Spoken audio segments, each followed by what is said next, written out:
Okay, Jennifer, it's your turn. I'm glad I got to train Emily on a little bit more for the city of Amherstburg here. And as you suggested, she's a little bit more knowledgeable about building in the city here. So we're going to ask a couple questions. If you're seeing this on YouTube, we are doing another voice AI demo. For what would be considered a 311 assistant or someone who can answer the phones at the city level, answer questions about services of the city, as well as any roadmaps for planning and building in the city.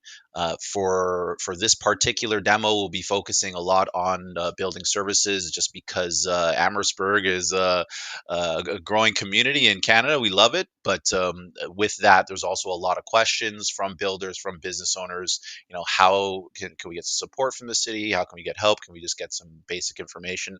So we'll be going through that, and let's see if we can get Emily on the phone here just for a quick demonstration for you, Jennifer.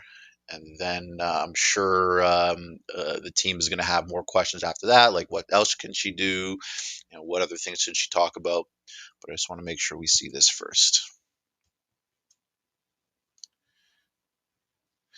Talk to me, Emily. There, can you hear me? It's Emily from Amherstburg. How can I help you today, Mr. Lecky?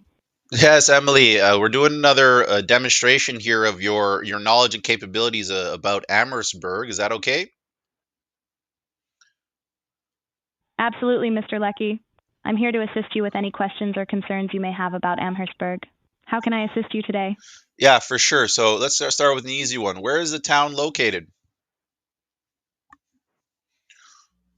Amherstburg is strategically located in southwestern Ontario with access to the New Rat, Hun, Herb Gray Parkway, Highway 401, Highway 3, and within a 20-minute drive of existing and planned new Detroit River international crossings to the United States.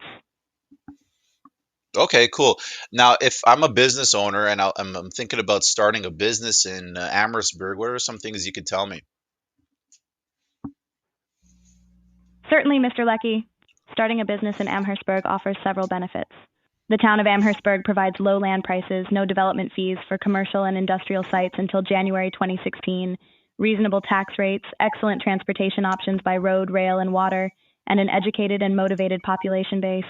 These factors create a favorable environment for businesses to thrive. Okay, perfect. Now, we're also thinking about building out there. How can I apply for a building permit? You can apply for building permits in Amherstburg through our Cloud Permit software. By applying via Cloud Permit, you will receive email updates on the progress of your application, and you can conveniently download your permit digitally. It's a streamlined and efficient process for obtaining building permits. Okay, well, thanks for that. What other types of permits does the town issue? Amherstburg issues a variety of permit types. Some of the permits we issue include addition renovation permits, decks, demolition permits, new residential permits, plumbing permits, septic sewer permits, sewer connections, repairs, sign permits, swimming pool permits, and temporary tents. These permits cover a range of construction and renovation activities within the town. Okay. Now, let's just say I didn't obtain a permit that was required. What might happen? Failure to obtain a permit when required may result in costly delays or legal action. You may also require additional permits or clearances from other authorities. It is important to ensure that you obtain the necessary permits to avoid any potential complications or penalties. Okay, that's sound advice. Now, give me a situation where I don't need a permit. Certainly, Mr. Lecky. There are several situations where you may not need a building permit in Amherstburg. Some examples include replacing existing same-size doors and windows, installing siding on small residential buildings, building a roofless deck under 24 from the ground, building a utility shed under 161 feet, reshingling a roof, drywalling or plastering, painting or decorating, and installing kitchen cabinets or bathroom cabinets. These activities do not require a building permit. Okay, interesting. Now, when it comes to uh, when it comes I'm not 100% sure. Give me 1 second here. I just wanted to know how long it takes the permit application process. How long is that? The timeline to process applications for permits varies. For single-family dwelling, house addition, renovation, pools, decks, shed, garage, post and beam, it takes 10 business days. For commercial, industrial, institutional permits, you should call our office for the time frame. Okay, that's great. Thanks for that. Now, I want to know for the advantages of building a business in Amherstburg. Can you give me an idea on how I'd get advantage? Certainly, Mr. Leckie. Building a business in Amherstburg offers several advantages. The town provides low-cost, fully serviced land, low property taxes, access to a highly trained and motivated labor pool, quality transportation linkages via highway, rail, and water, and no development charges for industrial and commercial developments. These advantages create a favorable business environment, allowing for cost-effective operations and access to a skilled workforce. Okay, really good. And then lastly, I want to know about this brownfield financial tax incentive. What is that? The Brownfield Financial Tax Incentive Program is an initiative of the Government of Ontario to encourage the cleanup and redevelopment of brownfield properties. It provides provincial education property tax assistance to match municipal property tax assistance for cleanup of eligible brownfield properties. Under the program, the province can cancel all or a portion of the education property taxes of a property for up to 3 years. This program aims to incentivize the revitalization of brownfield sites and promote sustainable development in Ontario. Okay, perfect. And lastly, because we're really important about company culture here, we like to do sporting events and fun activities. Do you have any suggestions or things out in Amherstburg that we could do as a company?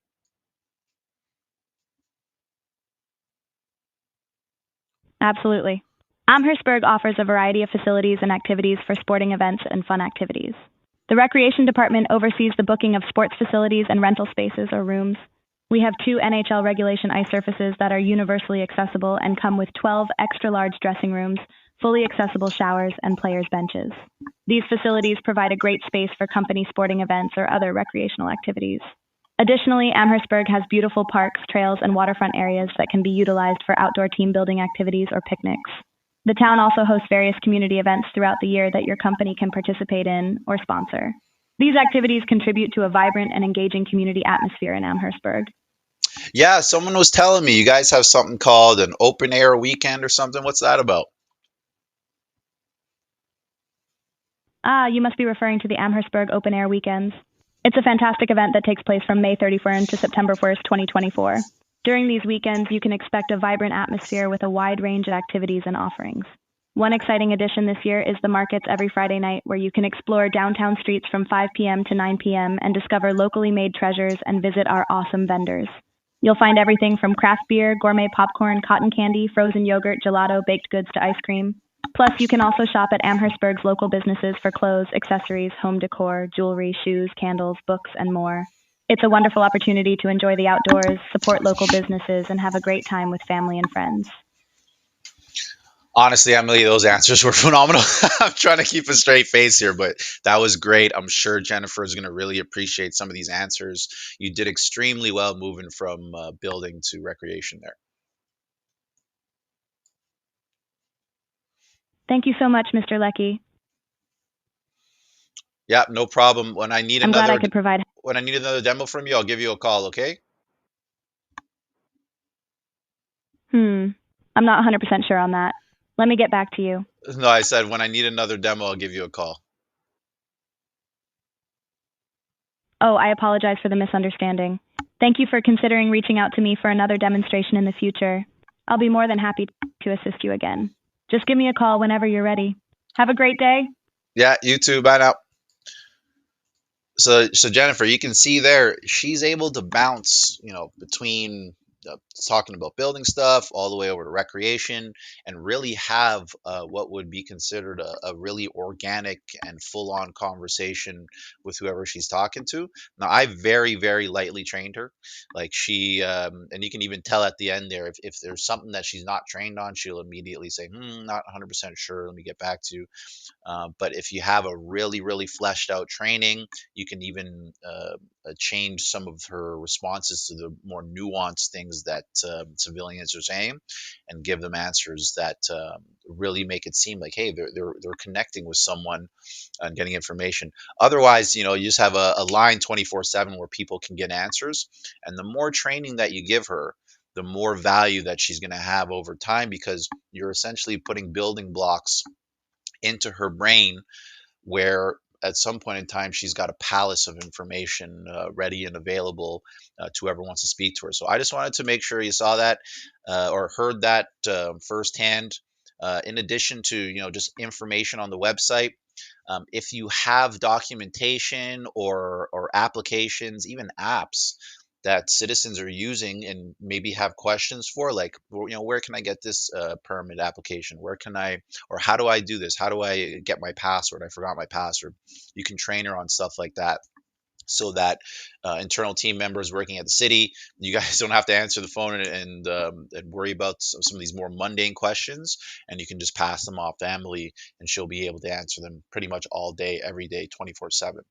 So I'll pop this onto YouTube, and then I'll give it over to you. If you're seeing this on YouTube and you work for a communications team at a city, or just for a services department, and you're getting a lot of requests into the city that for sure you're spending a lot of time answering on, or if you don't have so many services and you want to put everything into one agent for them to talk about with um, residences that call in, great. I know a lot of cities get called for garbage schedule. So if your team's getting a lot of calls for garbage schedule, and you just don't want to field those questions anymore, no problem. We can train these agents to know what the garbage schedule is for pretty much. Well, pretty much they can know anything, and then you can share that information with citizens and residences. But I really enjoyed this one. I thought it was really cute how she moved from building stuff to the recreation stuff, because it really leans into that idea that these AI agents, they're just like us. They can bounce from one topic of conversation to the next. It really all comes down to the level of sophistication and the training you give them, uh, as well as the more the logical pathways of what it is you want them to do on the phone call. So I'll leave this with you. I'm looking forward to our next conversation, and if you're seeing this on YouTube, please like and subscribe. Bye now.